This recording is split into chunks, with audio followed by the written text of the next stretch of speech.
Attention, please. It's my pleasure to have a former member of my thesis committee, Jeremy Goodman, here from Princeton. He did his PhD at Princeton before doing postdocs at Caltech and the Institute for Advanced Study. He's an expert on astrophysical hydrodynamics and has worked on a range of topics, including some experimental work in plasmas on the MRI as well. So today he's going to tell us about very massive stars, which is a topic that I've known him to be interested in for quite a while. And he's around until 5 o'clock tomorrow, so or 4 o'clock or so. That's if right. you want to chat with him. And if you want to come to dinner, please let me know after the seminar, because we'll make a reservation. Okay. Well, apologies to real stellar astrophysicists in the audience. I have, all my career, I've had a bit of ADHD. As soon as I begin to master one subject, I move on to something else. And so I'm always an amateur. But I will try to explain to you why I got into this. It goes back, in some sense, to my graduate school days. I remember my office mate and I, who's Ed Birchinger, now professor at MIT, were preparing ourselves for the generals exams, before starting a thesis. And we were trying to think up the nastiest questions that the committee could possibly ask us. And I was paging through the back pages of the appendices of Weinberg's book on Gravitational Cosmology, which is still a favorite of mine. And he has back there a table of physical constants followed by one of astronomical constants. The last entry in the table of physical constants is this one. It says typical stellar mass. And then there's a formula given in fundamental constants, which I've transcribed here so it's a little more visible. Now, Ed and I were adequate students, so we recognized that this was essentially the Chandrasekhar mass. But what worried me was I couldn't explain why this should have anything to do with the mass of a star. I mean, stars start out, as diffuse gas at very high entropy and gradually contract, and then at some point start burning nuclear fuel if they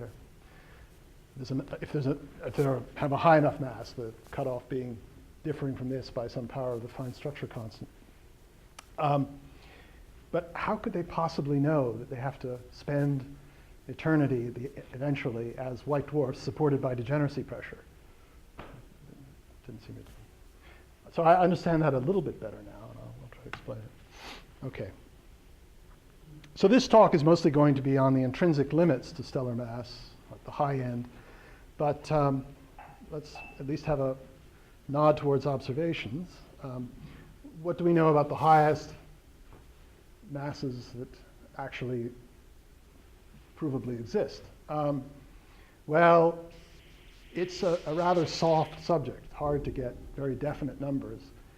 There are stars like Eta Car, which are believed to have at least begun their lives above 100 solar masses, maybe 150 in this case. This object burped out a few solar masses in the Great Eruption in 1847 and may have done so repeatedly before. Now it's thought to be around 90 solar masses, but although it's suspected to be a binary, the parameters of the binary aren't well enough known to actually make that a firm measurement. Probably the largest well-determined masses are a pair of slightly evolved main sequence stars in a spectroscopic eclipsing binary. So one can solve for everything in principle. In that case, double-line spectroscopic binary, and the masses are as quoted here. Be nice to refine them a bit. And then at any given time, there's always suspicion that some very much more massive object, star, in the Large Magellanic Cloud in the 30 Doradus region. When I was a graduate student, there was some talk of a 1,000 solar mass star, but it's now known that that object, the center of the Tarantula Nebula, is actually several stars not angularly resolved. Because at large masses, luminosity is linear in mass, and effective temperature tends to asymptote to a constant. It's very difficult, without angular resolution, to tell the combined light of several stars from the light of a single one. But there are people who will tell you that there are 300 solar mass stars in the LMC.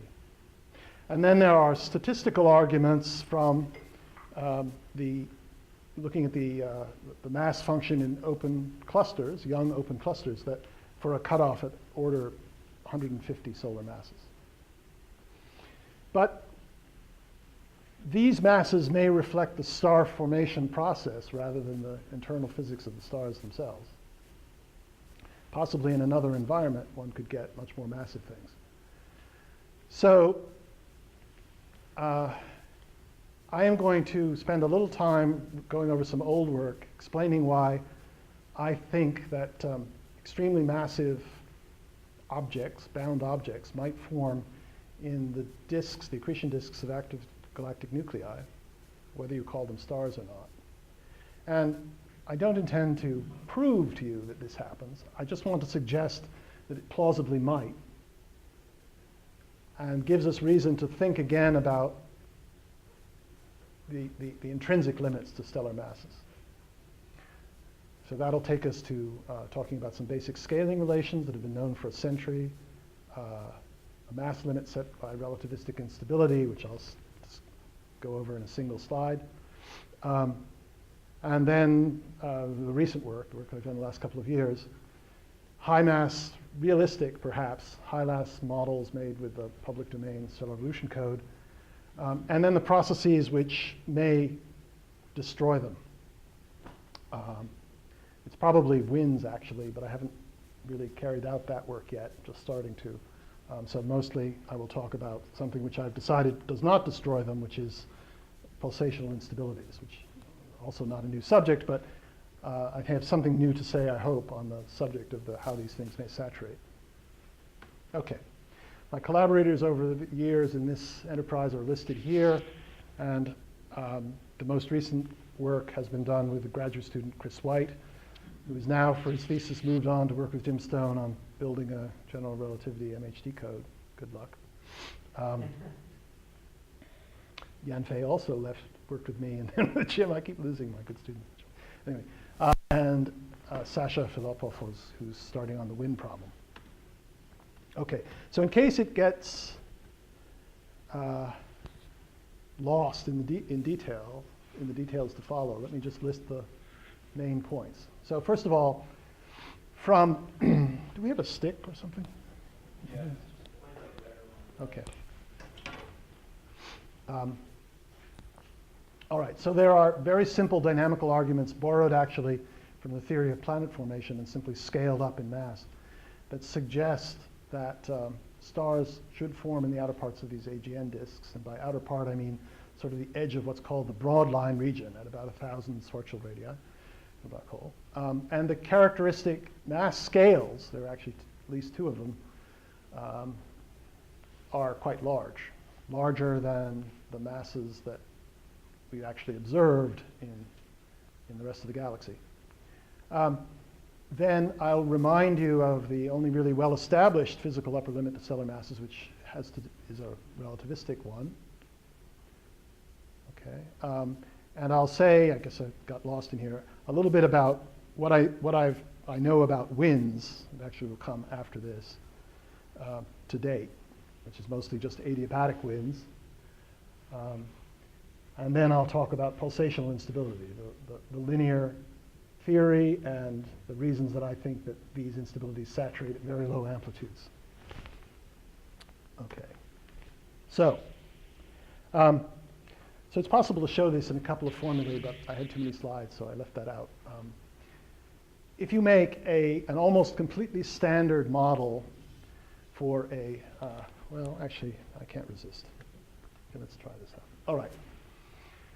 The thing about AGN disks is they must have ferociously large accretion rates. You simply divide the observed luminosity by some plausible radiative efficiency, like 10%. You find that accretion rates of a few tens of solar masses are necessary. All right. And now we turn to sort of the standard theory of a steady state, geometrically thin, optically thick disk. Material slowly moving inward and releasing its gravitational binding energy in the form of radiation. Okay, so first of all, the accretion rate in such a disk is proportional to the mass per unit area, sigma, times some effective kinematic viscosity, which we replace by a dimensionless constant, alpha, not to be confused with the fine structure constant. It's the Shikuras-Nyaev alpha, believed to be less than 1, times the square of the sound speed divided by the orbital angular velocity. Okay. Now, on the other hand, the criterion for local gravitational instability, essentially this is the, it's described by a dimensionless parameter q here. In essence, when q is less than 1, it means that the volume mass density is larger than the tidal limit. It's the opposite, it's the Roche criterion, basically. Okay, so you'll notice that the surface density sigma and the orbital angular velocity occur in the same combination in these two formulae. So I can eliminate them both between these two, and I get an expression for q in terms of the sound speed and the accretion rate.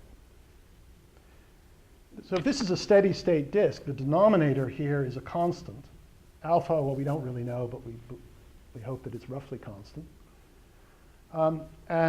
Sound speed, well, that's quite a story, but we generally expect that it should decline with radius. Now, this is the sound speed including not only the pressure of an ideal gas, but radiation pressure, perhaps also magnetic pressure and turbulence, everything that matters. The general tendency, though, is for it to fall with radius, and if m dot remains constant, eventually this will drop below 1. The larger the accretion rate, the sooner that will happen, other things being equal. And for that reason, this is usually, self-gravity is normally not an issue for stellar mass black holes. And it's most an issue for the most massive, or strictly speaking, most luminous black holes, because it goes with m dot. We can turn this formula around, and, well, enough said. Okay.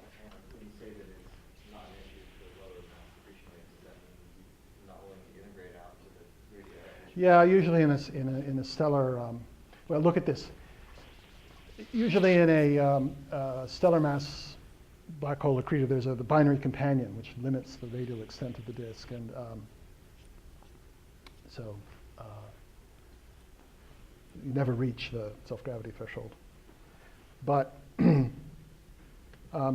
but in a, let's say, take a really beefy quasar, 10 to the 9 solar mass black hole at a third of its Eddington limit, radiative efficiency of a tenth, and q, this is the logarithm of q versus the logarithm of the radius in Schwarzschild units. It falls like a rock until that, and here's one respect in which this model departs from a standard thin accretion disk.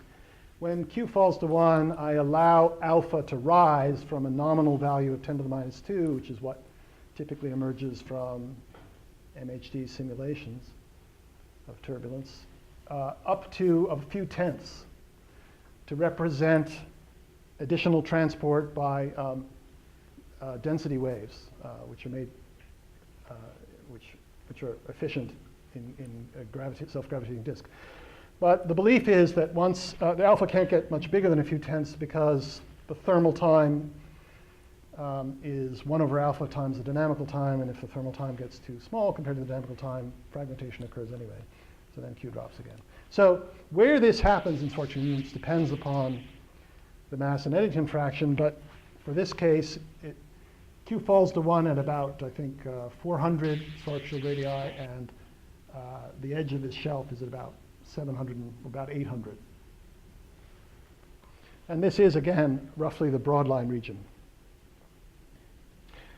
So one could talk forever about ways of trying to, oops, didn't want to do that, trying to avoid this self-gravity, but I don't want to go there today. I'm happy to take questions.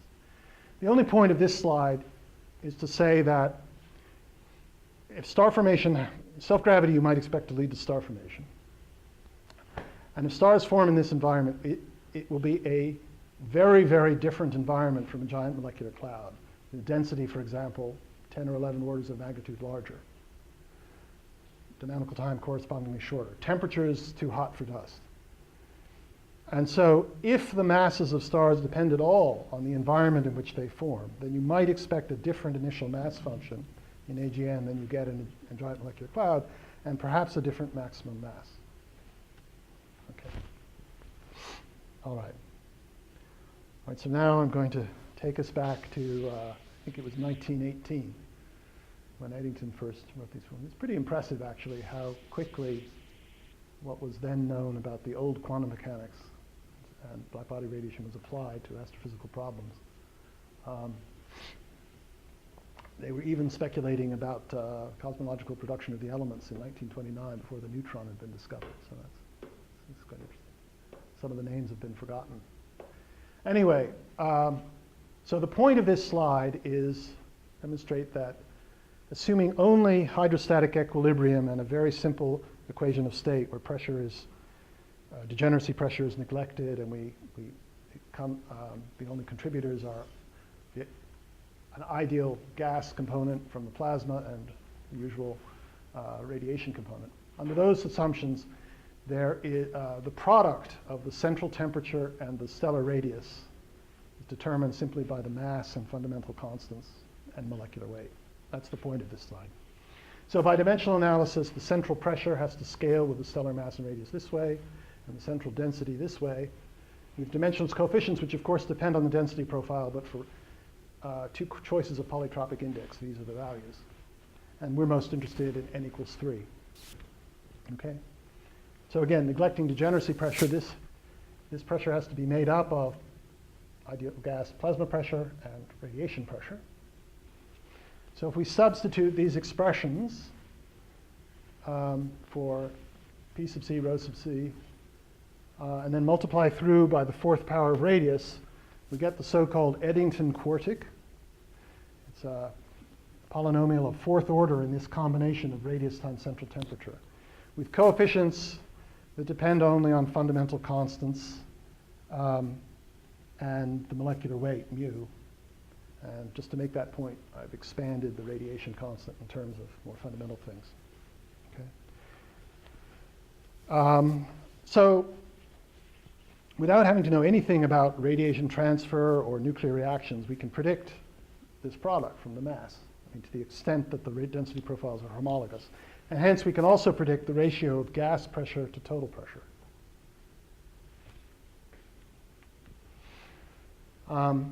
So actually, you can get this expression without explicitly solving for the root. That quartic has a single real and positive root, by the way, of course. Okay, so beta again is the gas pressure fraction, gas pressure divided by total pressure. Nothing to do with the plasma beta. Okay.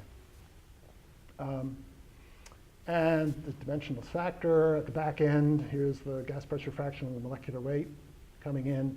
And in between, in blue, this dimensional group, which appears in Weinberg's appendix.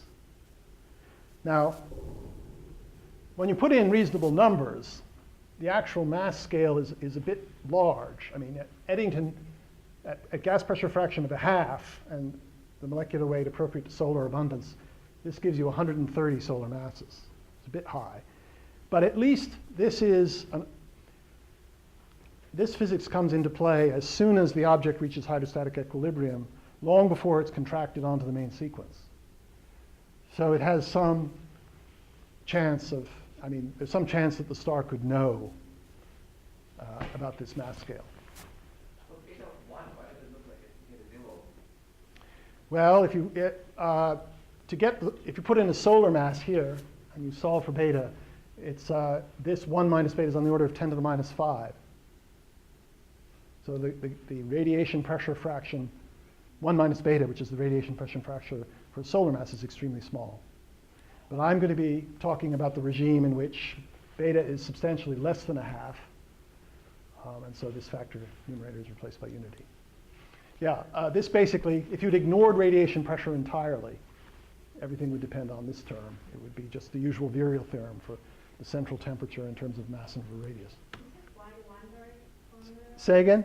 Well, I'm not completely happy with this answer because it gives you a mass scale which is a bit too large, but at least it's one that comes into play long before you even reach the main sequence, let alone a white dwarf.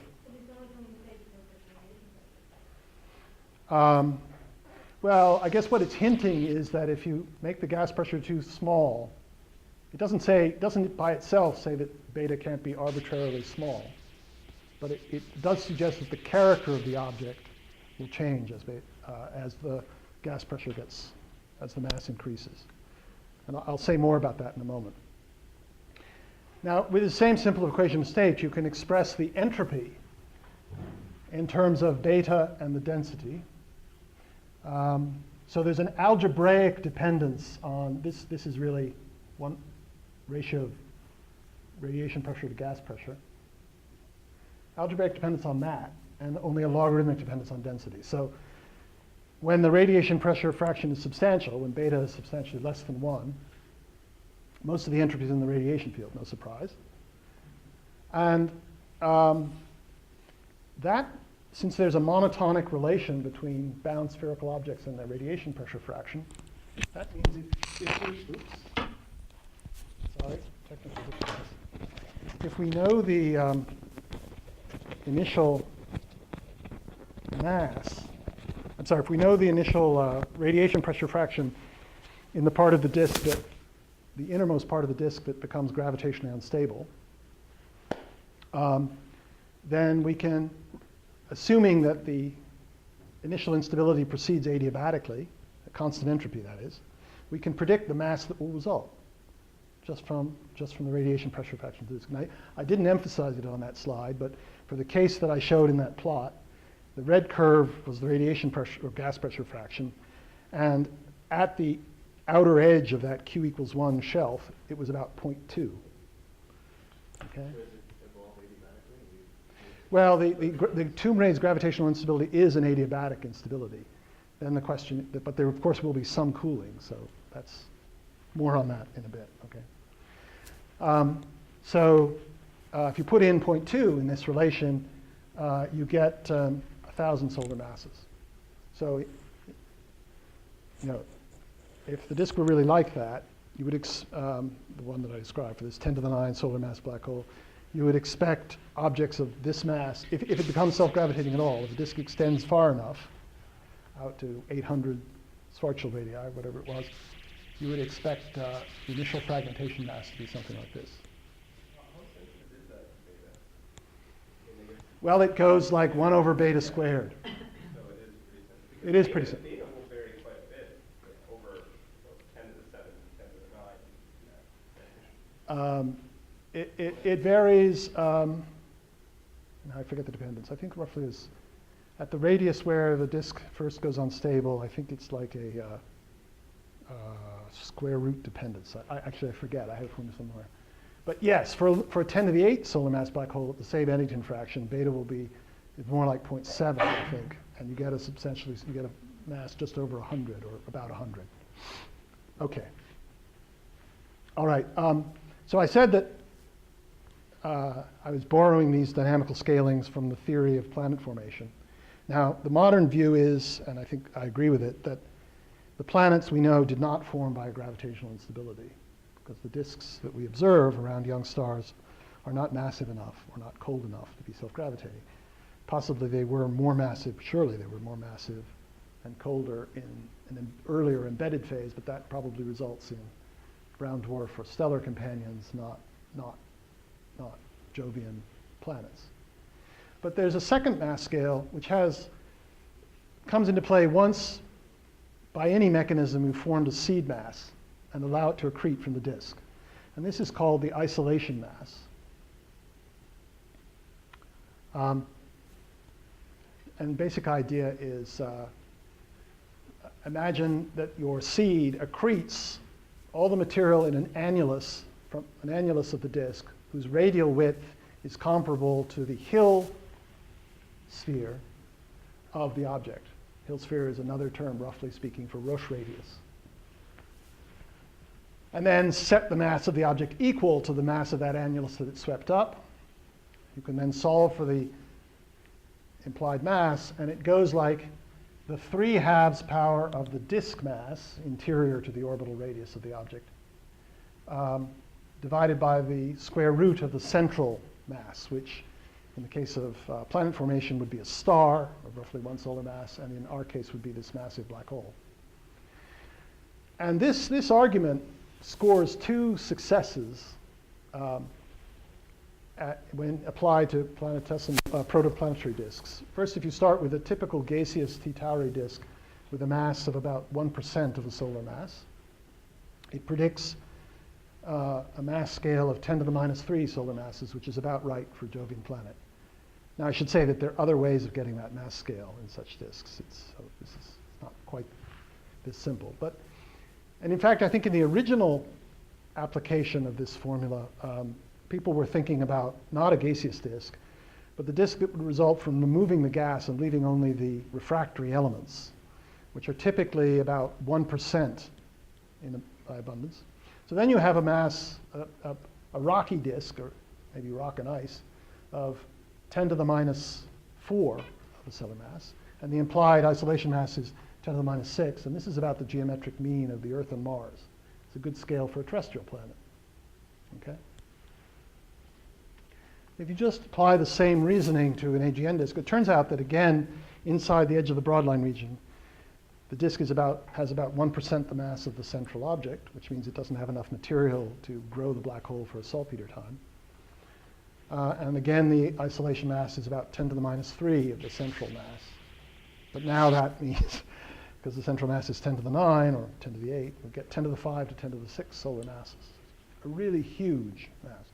And this mass is collected in a few orbital periods. The orbital period being... You're talking here about the radius of influence of the black hole, like that's where the disk mass is. Oh no, the radius of influence goes out to 100,000. It goes out to something like 10 parsecs, 10 or 20 parsecs. Yeah. This is 1,000 Schwarzschild radii. For 10 to the 8, that's 100th of a parsec. For 10 to the 9, it's 1%. Mass at 1,000 Schwarzschild radii is as large as 10 minus 2. Yes. Black hole. Yes. Well, one way to see that is that it's actually radiation dominated out to that radius for the highest mass radius. In the radiation dominated regime, the thickness of the disk is a constant equal to the Schwarzschild radius divided by the efficiency. So it's about 10 Schwarzschild radii. And if it's just reached Q equals 1 at the edge of that radius, then the volume density is equal to the volume average density of the black hole. And so, so you get 1%. It's 1% thick at the same density and 1% of the mass. Okay. When Jonathan Tan and I wrote that back in 2004, our referee, I think actually we had two, had several objections to these absurdly large masses. So one was, surely this object will fragment. It will cool and fragment. And the other one that I remember prominent was, the angular momentum will prevent collapse. Okay, so we answered that. Our answer to the fragmentation question was, in a disk, as I said earlier, in an alpha disk, the thermal time is larger than the dynamical time, 1 over omega, by a factor of 1 over alpha. And alpha is less than 1, so thermal time is somewhat longer. The usual condition for fragmentation is that thermal time has to be less than the dynamical time.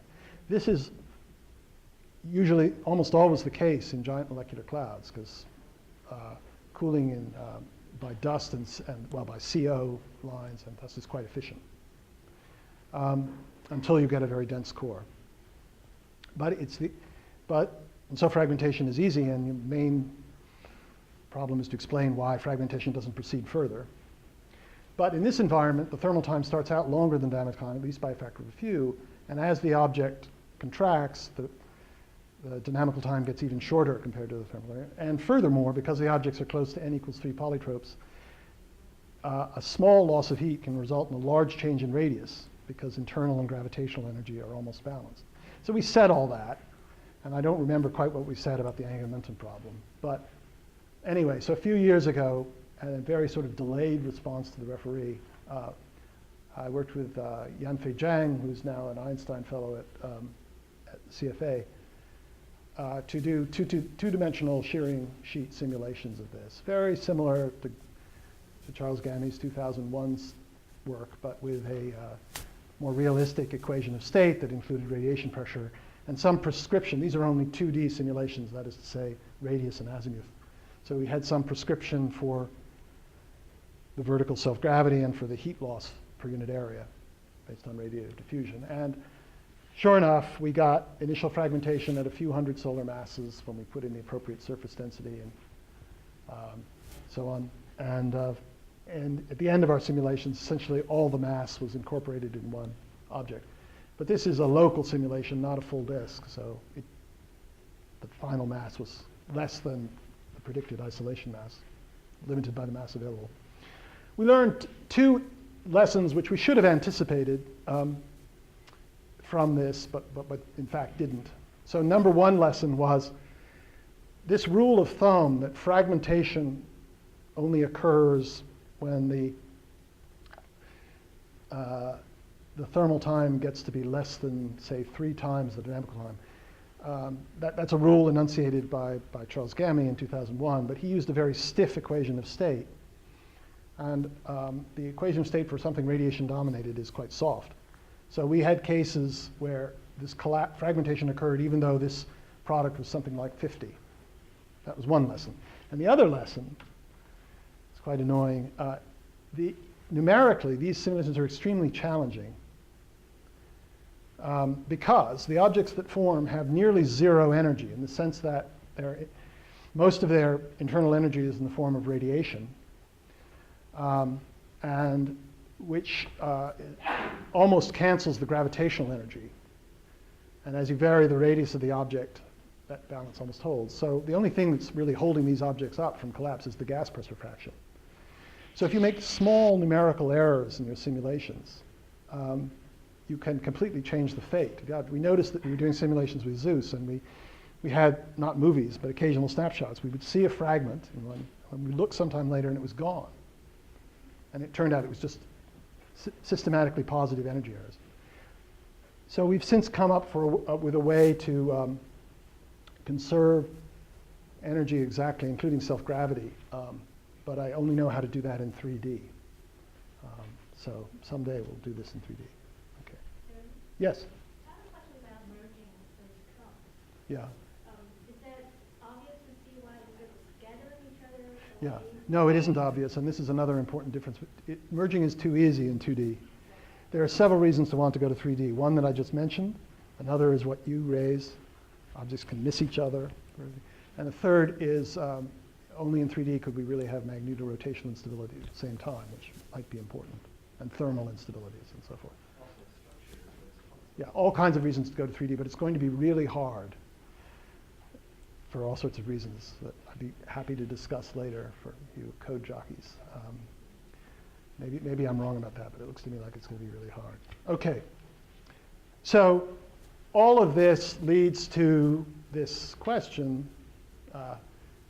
if you can really collect this mass very rapidly on a time scale short compared to the Kelvin-Helmholtz time of a large massive star, what is the largest such mass that can survive a regional fraction of its main sequence lifetime, which asymptotes nominally to about 3 million years if you just divide the energy available from the reservoir of hydrogen to be fused to helium by the Eddington limited luminosity. Okay, so now the attention is focused on the intrinsic physics of the stars, things that may limit its mass. How might a main sequence star die? Okay, and broadly speaking, there are two categories: bangs and whimpers. So a bang would be some sort of catastrophic pulsational instability, relativistic or otherwise.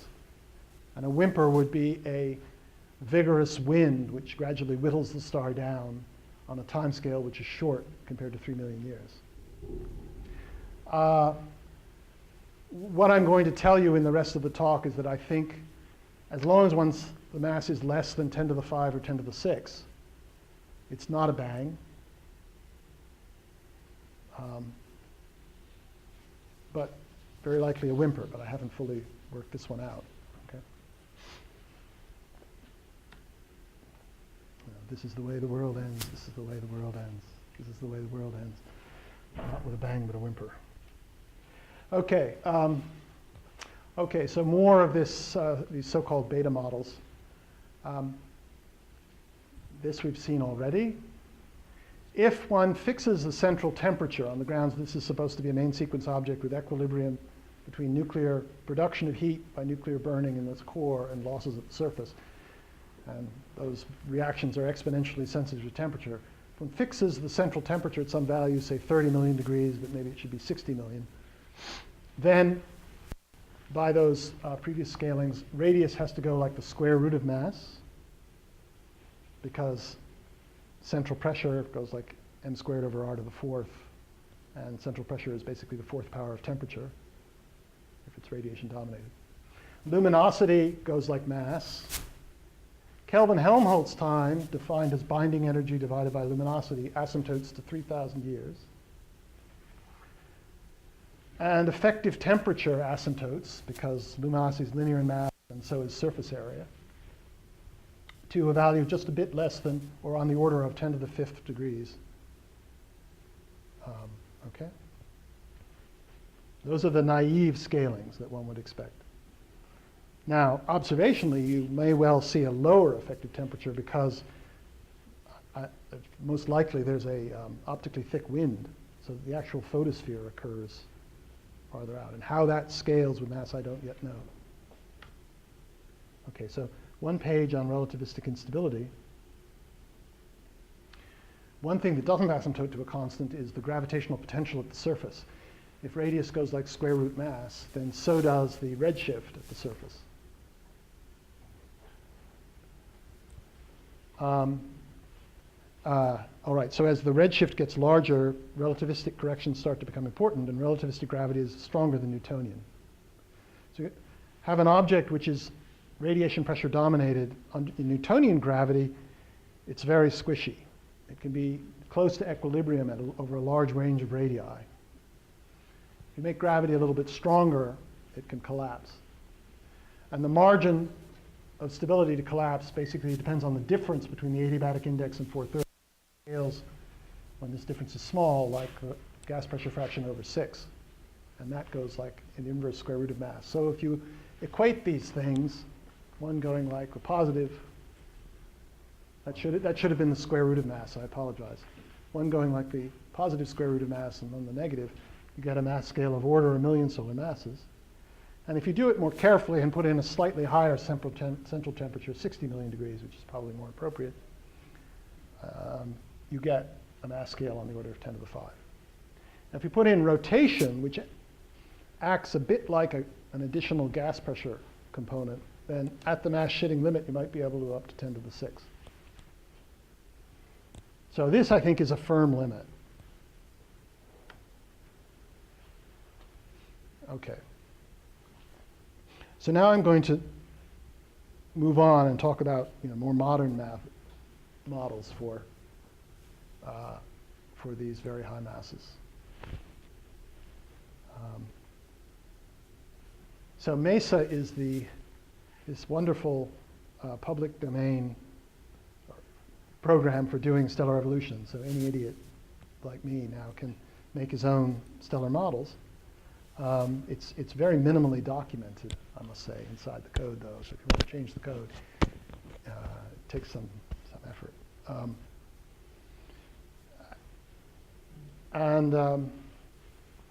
So this is the highest mass model that I've succeeded in making so far.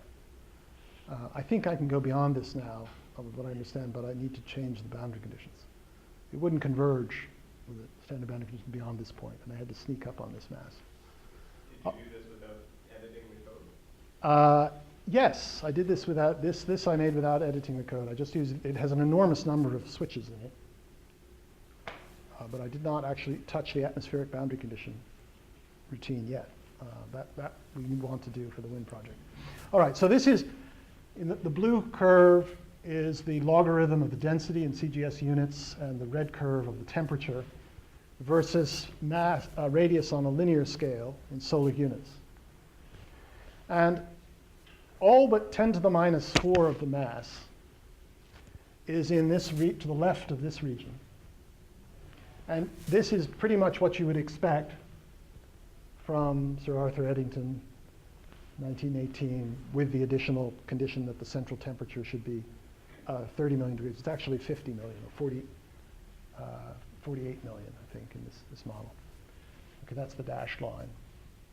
But then there is this extended envelope, which Chris and I like to call the shelf, for brevity, of slowly varying density and temperature, and actually a little inversion in the density at the end, where MESA thinks the photosphere is. And okay, so what is this? Well, it's been seen by other researchers, it turns out. I think the first to publish this might have been Ishii in 1999 in PASP, but I haven't read that paper. This paper found useful.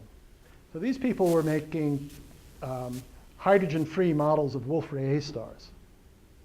And because of the increase in the molecular weight, when you go from solar composition to almost pure helium, beta is smaller for a given mass. And so already at 23 solar masses, the object has an appreciable radiation pressure fraction, and it shows this sort of shelf in the density, with actually a similar kind of density, 10 to the minus 10.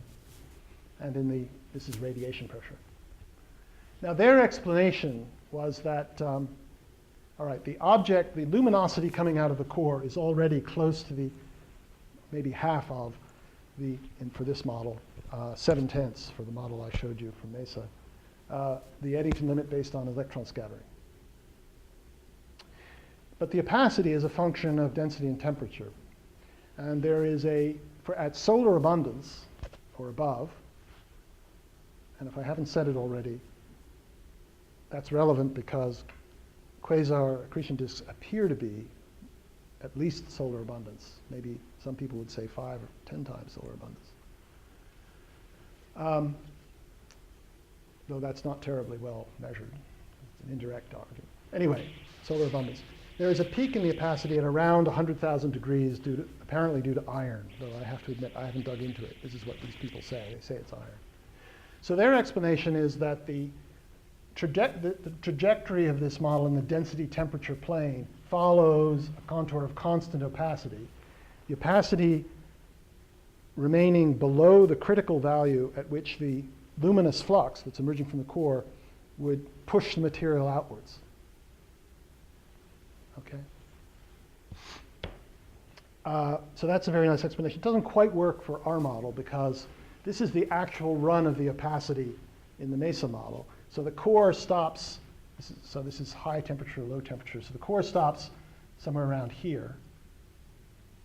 And as the temperature drops, the opacity goes up from a little bit more than the electron scattering value to maybe almost 0.9 square centimeters per gram. So if the entire luminosity, since it's 7/10 of Eddington based on electron scattering, the opacity more than doubles. If the entire luminous flux were being carried by radiative diffusion, or photons at all, well, not diffusion, then this material would be pushed out. But MESA has been asked to make a hydrostatic model, so the way it solves the problem is by becoming convective. And so the fraction of the luminosity carried by radiation, again, so this is the edge of the core. It's all carried by radiation in the outer parts of the core. But then then convection turns on, and the fraction carried by radiation falls to about half, and it comes back up.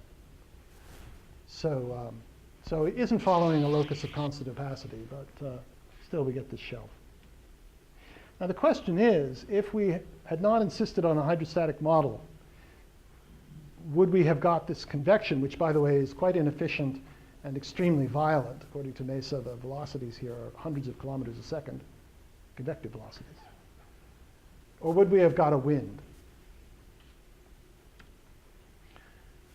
If you plot or ask MESA to report what it calls the binding energy, but is really the Bernoulli constant, the enthalpy per unit mass plus the gravitational potential. That's negative in the core. Never mind what happens at very small rate, it doesn't matter. This is not actual energy per unit mass. Remember, it's energy plus pressure per unit mass, which is different. It goes positive in the lower parts of this shelf. So if you simply take this value and then apply the standard formula for an adiabatic steady state wind, a la Gene Parker, you would get a mass loss rate of order 10 to the minus 2 solar masses per year, and an asymptotic velocity of 1,000 kilometers a second. So dividing this mass loss rate into the mass, 938 solar masses, implies a mass loss timescale of about 50,000 years. So this is an order of magnitude larger than the Kelvin-Hummels time, which remember was 3,000 years, as it must be, because you can't possibly have a wind take the star apart in less than the Kelvin-Hummels time. But almost 2 orders of magnitude less than the main sequence. Now, this is just an assumed adiabatic wind, and we know the wind isn't adiabatic, so this has to be done properly. It's like, I think it's less than 1, but not by much. What I remember is the escape velocity, which is like 1,700 kilometers a second, and the speed is like 200 or 300.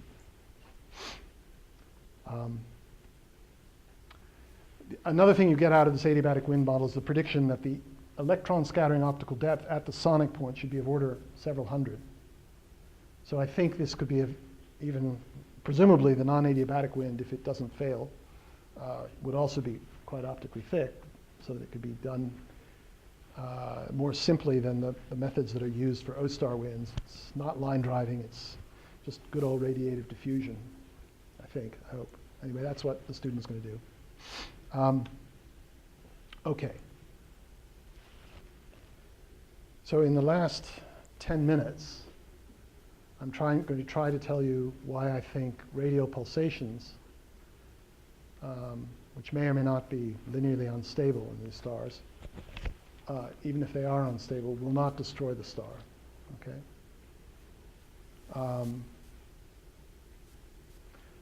So remember, I'm not interested in just any old instability. I'm interested in an instability that could actually cause the star to catastrophically collapse or expand. And I'm thinking here of stars of substantially less than 10 to the 5th solar masses. So we know we have a relativistic limit there. So as the mass increases and the radiation pressure fraction increase, there is one particular mode, the so-called fundamental radial mode, whose frequency is decreasing towards 0, even after you scale it by, say, the square root of the mean density of the star. And that, because this mode is a roughly homologous contraction or expansion. By homologous, I now mean with a radial displacement which is approximately linear in radius, like Hubble flow, except oscillating in time rather than being an exponential in time, okay? And because of the near perfect balance between gravity and internal energy, the frequency of that mode gets lower and lower.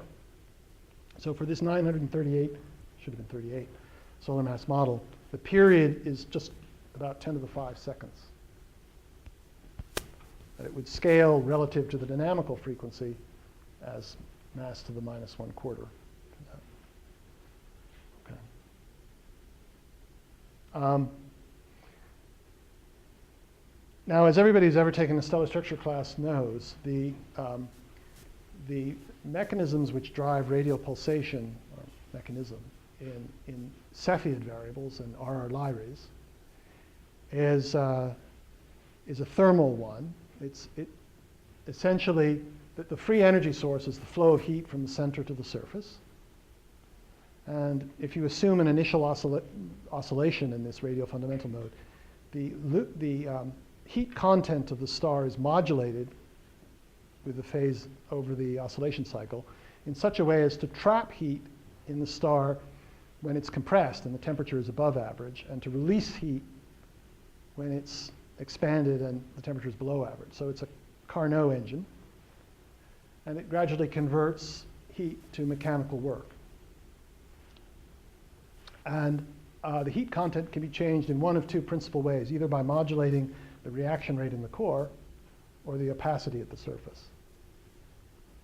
And this has been looked at many times by many authors, starting with Schwarzschild and Hahn at my institution in 1959. And notably, by these authors. Actually, we were already working on stars when they came out with this paper, but we're slow. These people, they didn't produce, well, they did produce a 1,000 solar mass star, but at 0 metallicity. Their highest solar metallicity model is 100. They concluded that these very massive stars would not be unstable to this mechanism because of the effect on the growth rate of turbulent viscosity in convection zones. But the truth is, we don't really understand the viscosity supplied by strong turbulence, so this is a somewhat shaky, not entirely secure conclusion. I mean, I tend to agree with them, but I wouldn't say that it's proven. Also, they used a so-called quasi-adiabatic approximation to calculate the growth rates, which is absolutely fine for the epsilon mechanism, because in the core, the thermal times are very long, and the mode is very close to its adiabatic form. But they expressed some doubt about the kappa mechanism, so one of our motivations was to redo this with a fully non-adiabatic treatment. And without any description of how we built our linear pulsation code, because it's fairly standard, following, in our case, a model recipe by John Castor in 1971. These are some results. There are two versions of the results. To be honest, we could never get numerical convergence when we included that shelf region in the domain of the calculation. I think that shelf really wants to be a wind. It's formally unbound, and it's extremely twitchy. The results we got depended on how many grid points we put in that zone and things like that. So we cut the Gordian knot by truncating the linear calculation at the base of that shelf, and there were two obvious choices for that base, either the point at which the Bernoulli constant went positive or the point where the pressure scale height reached its minimum, and those are slightly different, giving slightly different answers. But here we have growth rates expressed in inverse megayears. The black symbols are our best estimates without convection, the open black circles with convective damping following the prescription of Chiodi et al. And you see that that stabilizes the most massive model. The blue and red symbols are selectively turning off the epsilon and kappa mechanisms. I'm not going to go into any details in this slide. I just want you to remember that the largest growth rates, or the shortest growth times we see here, are on the order of 500 years, if they grow at all. So that means that the imaginary part of the growth rate, imaginary part of the frequency, is at most of order 1/1,000,000th of the real part. So these are very, in that sense, very, very slow modes. And so the argument I'd like to make in the remaining 5 minutes as to why I think these things will saturate depends on this small parameter, smallness of the growth rate relative to the real part of the frequency. So it's important to understand why this ratio is so small and why it's not so small in Cepheids. Naively, it's unsurprising. The instability is driven by a thermal effect, and so it naturally occurs on a modest multiple, you would think, of the Kelvin-Helmholtz time, which is longer than the dynamical time by something like 10 to the 6 or 10 to the 7. No surprise, just what one should expect. But then you worry, well, okay, and then, but of course I wanted to argue that because of the smallness of this ratio, the nonlinear saturation should occur at a small amplitude. And yet we have the example of classical Cepheids, which might reach amplitudes of 10% in radius and a magnitude or so. Why doesn't this argument work for them? So this was understood back in the 60s, but not by me. I understood that only a month or so ago. So just in case you didn't, your stellar structure course was no more informative on this point than mine, I want to tell you. Okay? The answer has to do with the so-called mode mass. That is, let's say you have an X%, the pulsation has a semi-amplitude in radius of, let's say, X%, X some small number. And it modulates the luminosity by something of order X%. Delta L over L is similar to delta R over R. So the amount of heat that gets converted to work per cycle is, it just follows from that. But the rate of growth of the mode depends upon the stored energy in the oscillation. And you would think, since this is the fundamental mode and has no nodes in radius, that the pulsation would involve the whole star. And therefore, the energy in the mode would be proportional to the velocity at the surface, mean square velocity at the surface, times the mass of the entire star. And that is true for these high mass models. The so-called mode mass is about 6% of the stellar mass. Less than 1, but only by about an order of magnitude. But for Cepheids, the mode mass is about 10 to the minus 4. Because these are evolved stars with degenerate cores and a very large ratio of central density to surface, to mean density. So again, with MESA, I made this is the radial eigenfunction, radial displacement versus radius for the massive star. And this is for the a sort of an approximate model of delta Cephei. And you see that the amplitude of delta, perfectly homologous expansion would be represented here by a straight line. And the mode for delta Cephei is very far from being a straight line. But if you were to apply it to the shelf region, it would be more like Yeah, that's right. So there are probably all sorts of instabilities in the shelf, if the shelf exists at all, which might help to drive mass loss. But I haven't focused on that because my suspicion is that the luminosity alone is probably, it's the first thing to look at for mass loss. Okay, so so there's a story of several slides here, which I guess I won't have time to go through in detail. But it's a matter of common experience that if you have a linear instability with a very small growth rate, then typically it will saturate at a small amplitude. Because, I mean, in a simple model like this, where A might represent the envelope of the oscillation amplitude, there's a competition between the linear effects, which are proportional to the amplitude itself, and nonlinear effects, which presumably have a steeper dependence on amplitude. So the smaller the linear growth rate for a given value of this nonlinear exponent, the smaller the saturation amplitude. So when the growth rate is 10 to the minus 6, which again, I think it will be for any thermally driven mode in these zero-age main sequence stars, because they are not extremely centrally concentrated, you can expect small amplitude saturation. So there are many possible mechanisms that might saturate, and I've worked one out in detail, which I was going to go through, which is saturation by 3-mode coupling to G modes. So G modes, for those who in the audience who may not know this jargon, these are modes restored by buoyancy, sort of like the interface between oil and vinegar in salad dressing, but with a continuous density profile or entropy profile. And the pulsation of star can, we have a very small parameter in this problem, the ratio of imaginary to real parts, so we can do sort of fluid perturbation theory and predict the nonlinear coupling to these G modes at lowest order, estimate when they're destabilized, estimate how much they dissipate. And because my time is running out, I won't go through that, but I just want to mention, so the answer I get is that the pulsation amplitude for that 938 solar mass star, due to this effect alone, let alone other nonlinearities, should saturate at about 0.3% delta R over R. So probably much too small to be dangerous to the survival of the star. But I just wanted to mention that this is not an entirely a theorist's fantasy.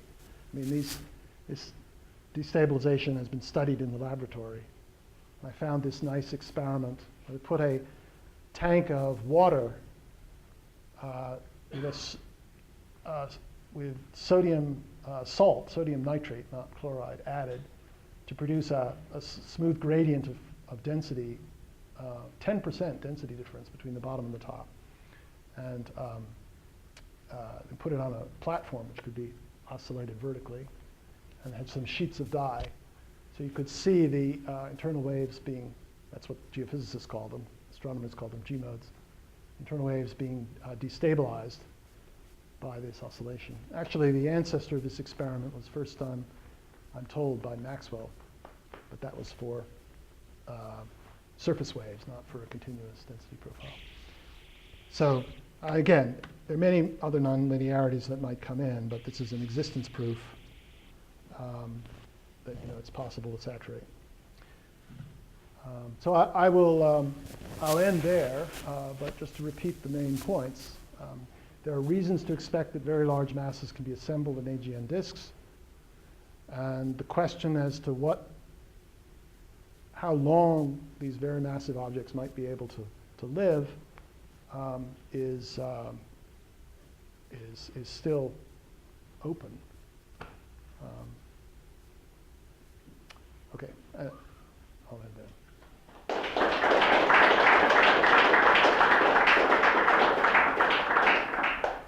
we have time for a couple brief questions in Jen. So some of the stars in galactic centers are also formed in kind of this situation, but much lower mass than Yeah. why would that be, or Why does it have lower mass, or why did they form? mass, Well, yeah, I think they did form in a similar process. But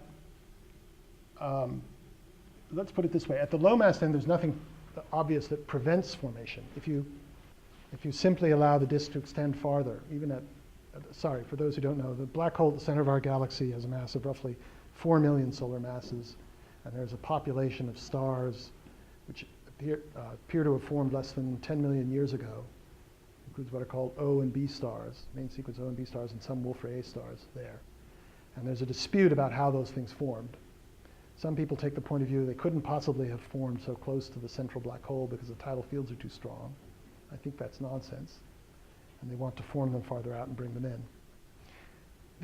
If we simply imagine the disk extended a bit farther, or had nothing, a molecular cloud simply deposited a larger mass than would have been needed to fuel the black hole at its Eddington rate there, all this goes through. But I tend to focus on the highest mass black holes because the dynamical case for self-gravity, given the observed luminosity, is stronger. The higher the mass of the black hole, the stronger the case gets. But it doesn't exclude it happening at 10 to the 6. But the data dependence too should. Yes, the characteristic mass scale would be smaller. That's right. The case for forming a really big mass is much weaker in something like the galactic center. Yes? Which paper they gave a talk a while back, arguing that maybe the environment is different than none of it applies, but that the generic outcome of a big gas blob is to form a black hole in a single go of 10 to the 6 solar masses. That's why there's a mass gap in black hole masses. So his story differs from yours because the metallicity is different, or you would say that you just form a star, not a black hole or something. Is something fundamentally discrepant in these two pictures? Well, I think he's talking about population 3, isn't he? He's talking about the early universe, so he's talking about zero metallicity and other, so quite different in many. Well, I think there are many differences in how the mass would be assembled. So for something that forms out of a disk, as I argued, there are certain scales that are established by the disk. If you form an object at redshift, whatever it is, 10 or 20, in the early universe, those scales come from other considerations, like the collapse of small halos and things. So I haven't read his recent papers. I've talked to him a bit, so I'm not quite sure what his favorite scenario is at the moment. But there is a strong desire to produce masses of that order to explain why it is we see 10 to the 9 and above solar mass, we think, accretors already at redshift. I think the record now is 7.04, when the universe was quite young and there wasn't much time. But yes, it's quite a different environment. For the parameters you were quoting, disk mass of 10 to 7 and fragment mass of 10 to 6, and the radius of a few hundred Schwarzschild radii. Yes. And type 1 migration time relatively short. Yes. Actually, I forget what it is for 10 to the 9. I used to use 10 to the 8 as a fiducial number, and I remember in that case, It's a few 100,000 years. So it's comparable to or a bit less than the minimum main sequence lifetime. So it isn't clear whether the object would arrive at the marginally stable orbit as a star or as a black hole. Yes, that's true. There's some question about Mhm. objects and gravitation, and if they will just whether they'll be moved outward by interactions with gaseous vibrations around. I haven't really thought about that. Usually things, What they do in their protoplanetary, It doesn't integrate. right, right. There's a competition of effects that the density gradient tends to drive it out, and the pressure gradient tends to drive things in. So I can't answer that because I haven't thought it in this case. I think in the gravitation, I don't think it's actually the gravitation here in the stable case that moves in. Uh-huh. If you integrate it into the right sign, you get the usual sign. That sounds like an excellent point to move discussion upstairs over cookies. Please let me know about dinner, and let's thank Jeremy again.